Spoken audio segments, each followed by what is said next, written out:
નવી નવી રેસીપીઓ જોવા માટે મારી ચેનલ હર્ષા કુકિંગ ગુજરાતીને સબસ્ક્રાઈબ કરો અને લાઈક પણ આપો. હર્ષા કુકિંગ ગુજરાતી ચેનલમાં આપનું સ્વાગત છે. આજે આપણે બનાવીશું એકદમ હેલ્ધી, ટેસ્ટી અને મસાલેદાર એવી સુરતની લીલી પાઉંભાજી. સુરતની લીલી પાઉંભાજી હું કઈ રીતે બનાવું છું તે માટે પૂરો વિડીયો તમે જરૂર જોજો.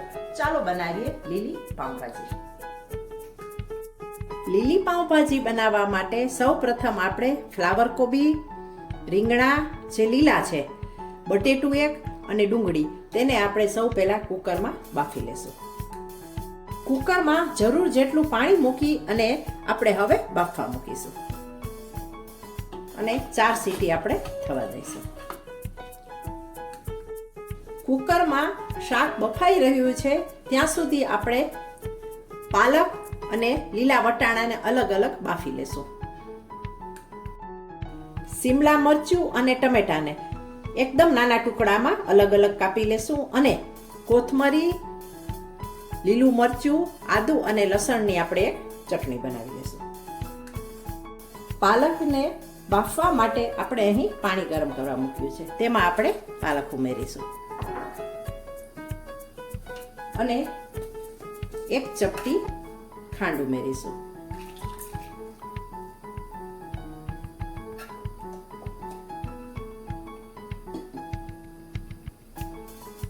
ત્રણ થી 4 મિનિટ આ રીતે આપણે તેને ઉકળવા દઈશું અને બફાવા દઈશું.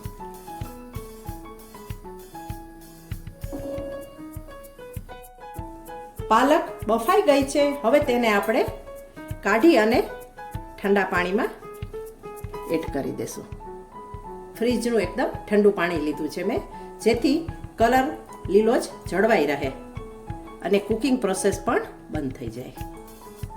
આ રીતે બધી જ પાલકને આપણે ઠંડા પાણીમાં એડ કરી દઈશું અને આ જ પાણીમાં આપણે વટાણાને બાફી લેશું.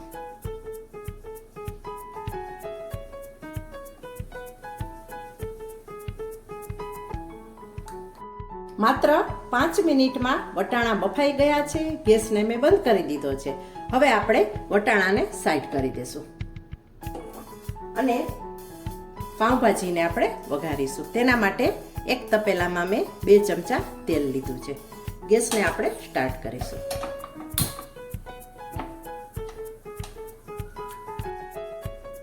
તપેલામાં તેલ ગરમ થઈ ગયું છે.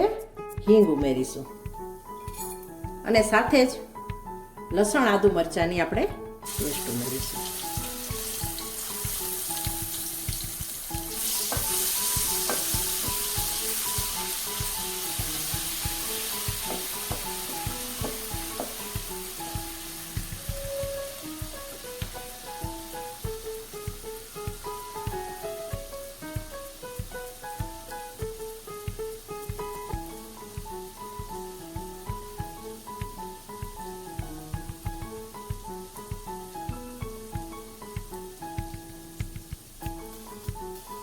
હવે આપણે લીલી ડુંગળીનો સફેદ ભાગ અને લીલા લસણનો સફેદ ભાગ ઉમેરીશું.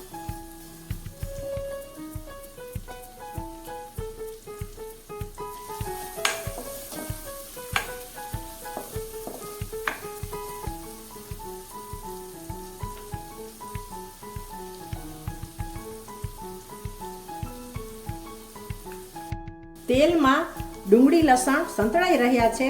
હવે તેમાં આપણે થોડું બટર એડ કરીશું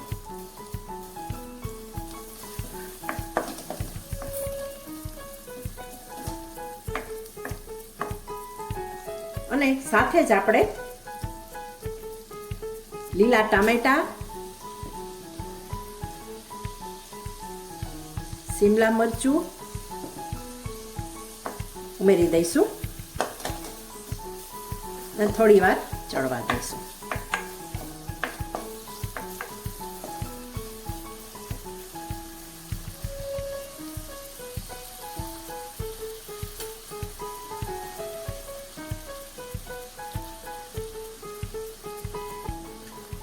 શાકભાજી ચડી રહ્યું છે ત્યાં સુધી આપણે હવે જે પાલકને બાફી હતી તે અને કોથમરી એડ કરીને આપણે તેની એક ગ્રેવી બનાવી લઈશું.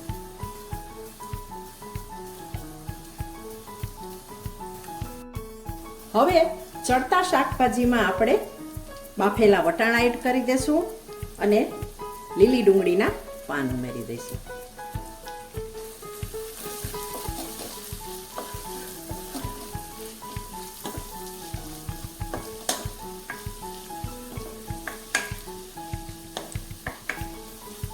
માત્ર 3 થી 4 મિનિટ આપણે કૂક થવા દઈશું.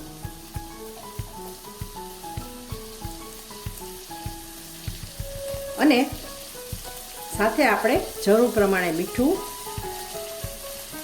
અડધી ટીસ્પૂન સંચળ પાવડર,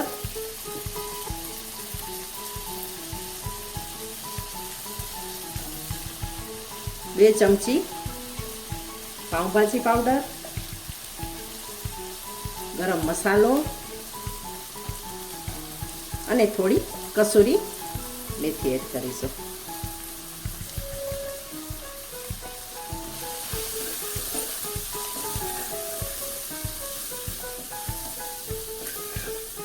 તેલ તમે વધારે ખાવા ઈચ્છતા હો તો તેલની માત્રા વધારી પણ શકો છો અથવા બટરની માત્રા પણ વધારી શકો છો. મસાલાને આપણે શાકભાજીમાં સારી રીતે સંતળાવા દઈશું.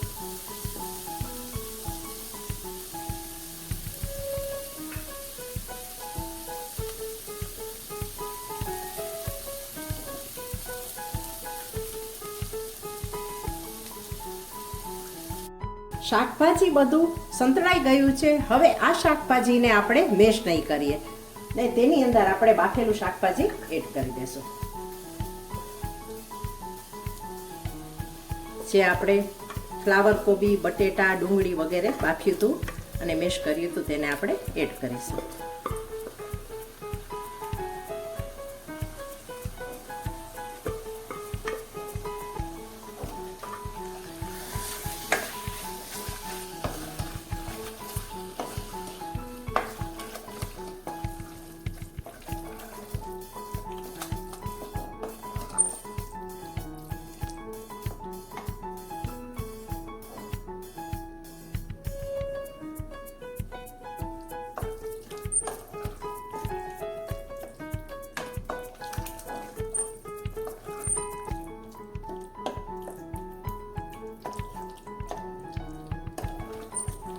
જુઓ, શિમલા મરચું, વટાણા વગેરે અંદર આપણે જોઈ શકીએ છીએ કારણ કે આપણે તેને મેશ કર્યા નથી.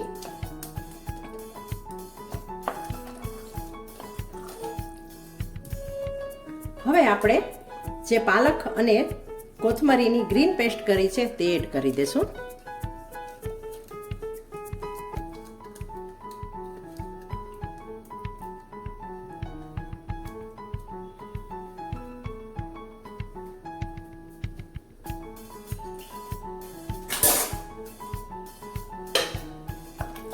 અને સારી રીતે મિક્સ કરીશું.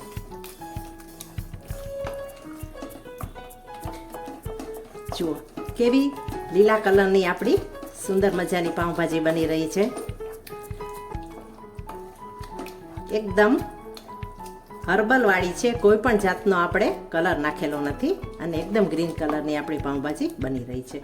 હવે આપણે મિક્સરની જારમાં થોડું પાણી એડ કરી અને તેમાં ઉમેરીશું.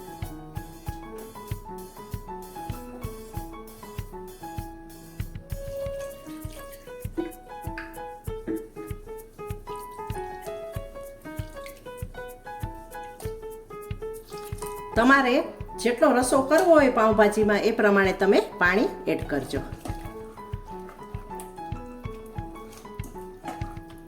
અને 5 થી 7 મિનિટ આને આપણે ખદખદવા દઈશું.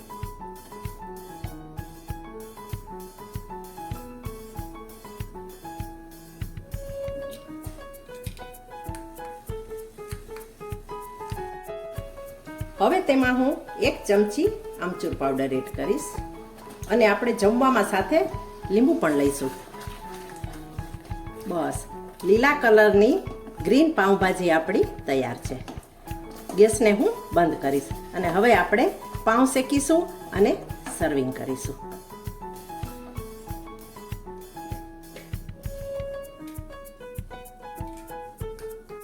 પાઉંભાજી માટે પાઉં શેકવા માટે અહીં આપણે લોઢી મૂકી છે. તેની ઉપર આપણે બટર એડ કરીશું અને બટરમાં આપણે મસાલો પણ એડ કરીશું. મરચાંની ભૂકી, ધાણા જીરું અને નિમક છે. થોડો ગરમ મસાલો પણ છે.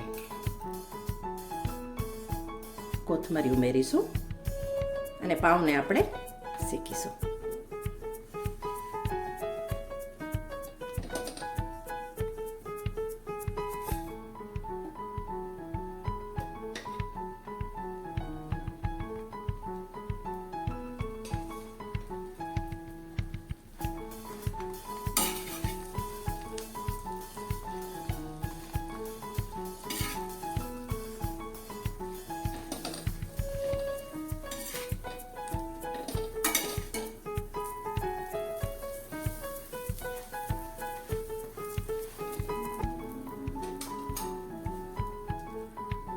પાઉંને આ રીતે વચ્ચે પણ આપણે શેકીશું.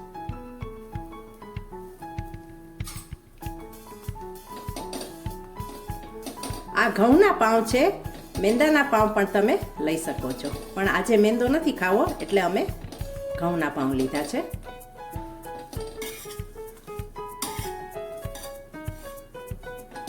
પાઉં આપણા શેકાઈ ગયા છે. હવે આપણે સર્વિંગ કરીશું.